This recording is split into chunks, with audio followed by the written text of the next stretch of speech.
Welcome back.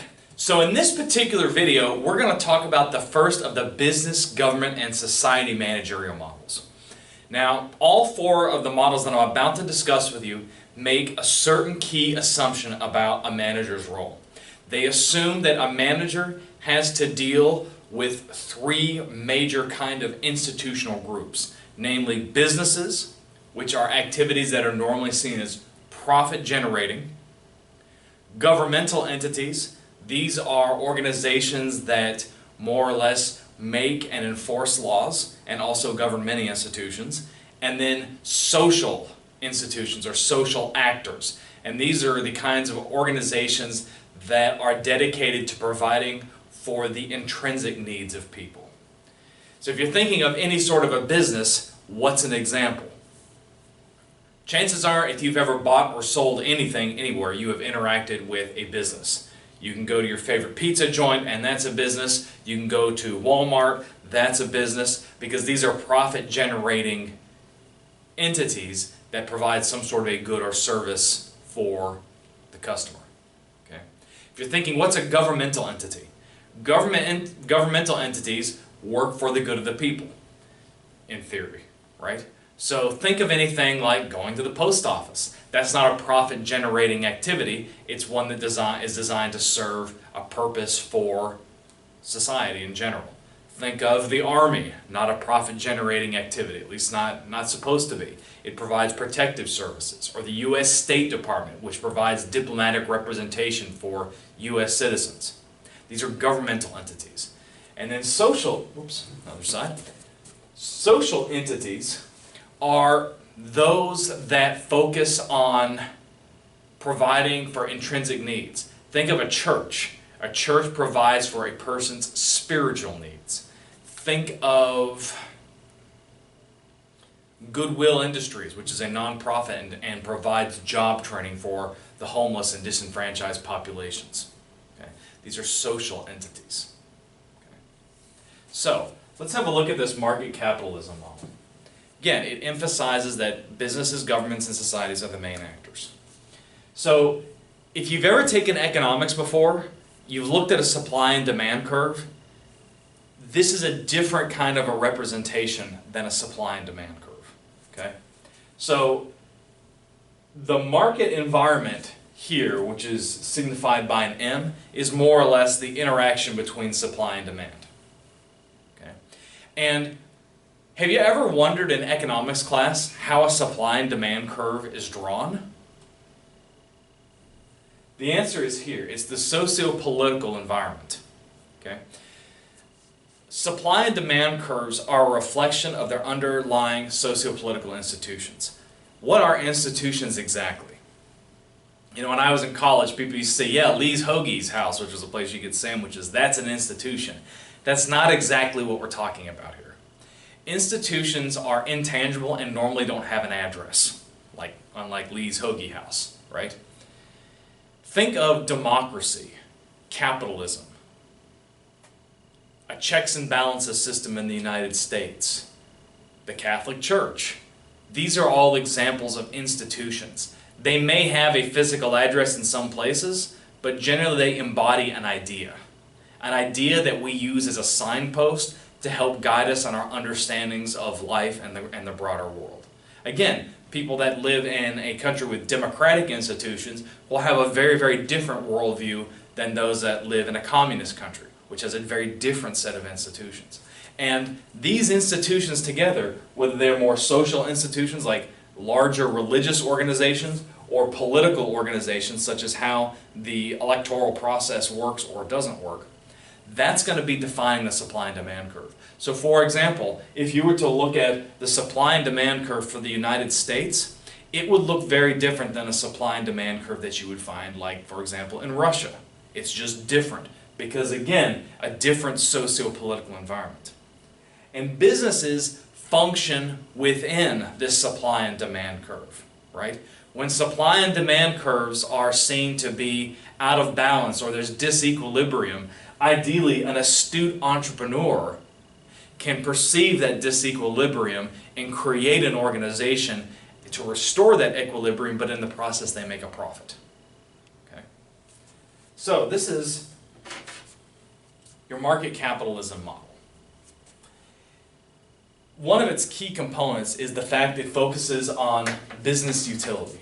The manager's role is to help this particular business thrive within a market environment and within a socio-political environment. It's also profit-centric. This ties into utility too, of course. So it basically builds on Taylorism, where all actions that you must take as a manager are designed to maximize the profit of a firm. That's your number one goal. You want to be the best firm within your particular market environment. Okay? Now some of you are thinking, well, that's kind of unethical, that's kind of dirty, focusing on just profit. Well, it may or may not be. Adam Smith, the great classical economist, said that firms that maximize profits are behaving in an ethical way. And he said this was the case because it maximized shareholder wealth, it maximized the wealth of the owners, and the most profitable firms were able to hire the most people and were therefore able to provide the most good. Again, that may or may not have been true in Adam Smith's time. He was writing in the, 1790s?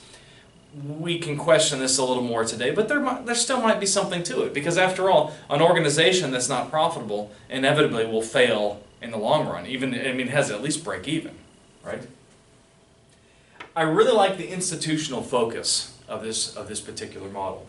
So if you're operating within a business environment and the larger macroeconomic circumstances seem in some way to be unethical, or laws are easily broken, or it's just a system that's unfair, the socio-political environment can come in and correct that. Now, you're probably thinking, well, what are you talking about? Okay? Think about the French Revolution, okay? Or even think about the American Revolution for that matter. You had businesses that were obeying the rules of the markets at that time. However, under a socio-political environment, most of the people, the social actors, found that the rules of the market and the way that businesses acted within that marketplace were unpalatable to them, were unacceptable, and possibly even unethical, right? And that led to these kinds of revolutions. And periodically we have some of these upheavals. The first one that I think of was the Occupy Wall Street movement, where people were saying, we're tired of the way markets are allowing businesses to get away with all sorts of different practices. We're going to start kind of a mini revolution. And as these social actors start this mini revolution, this impacts the political process, which in turn changes the rules of the supply and demand curve, which in turn chooses to help businesses act differently. Okay? So the institutional focus is really huge. And again, I think of all the trendy, cool things that are going on, like with social media and influencers and all this kind of stuff. To me, these kinds of the people that manage these companies, even Facebook, right? It kind of circumvented your supply and demand curve and altered society and altered the political process to change supply and demand curves in such a way that they could benefit. Now, if you believe in classical Austrian economic theory like Joseph Schumpeter, he would call this creative destruction. Although Schumpeter would normally say that supply and demand curves can be destroyed, right? So fundamentally changing, it's not a matter of like shifting a supply and demand curve or movement along a supply and demand curve, but it's actually completely deleting a current supply and demand curve type of a situation. That's what Schumpeter was talking about. I like this model because you're actually saying you can change social and political institutions, which then in turn alter the markets, which then in turn change the way businesses operate. And a business owner can either try to thrive in a changing market, or they can be the ones to change that market and therefore be the leaders of that market. So that's kind of how you're thinking about this as a manager. And that's what makes it a very extremely entrepreneurial model. Okay? So this is the market capitalism view of management. You as a manager, depending on where you sit, are going to be somebody that has to interact not only within what's going on inside your particular corporation, your particular business, doing the best you can looking internally, but you also have to look at what you think current economic conditions are and what they will be in the future, and you have to think about broader social political trends. Something may be legal right now, and it may be great for the current market environment, But in 10 years, is this something that's still going to be around? Are people's tastes and preferences going to change? Is the political process going to change in such a fundamentally huge way that the market changes? And do you want to be the kind of business manager that is at the forefront of those changes, or do you want to be somebody that sits back and kind of reacts to it? There's not a right answer here. It's something that you've got to figure out for yourself. Okay?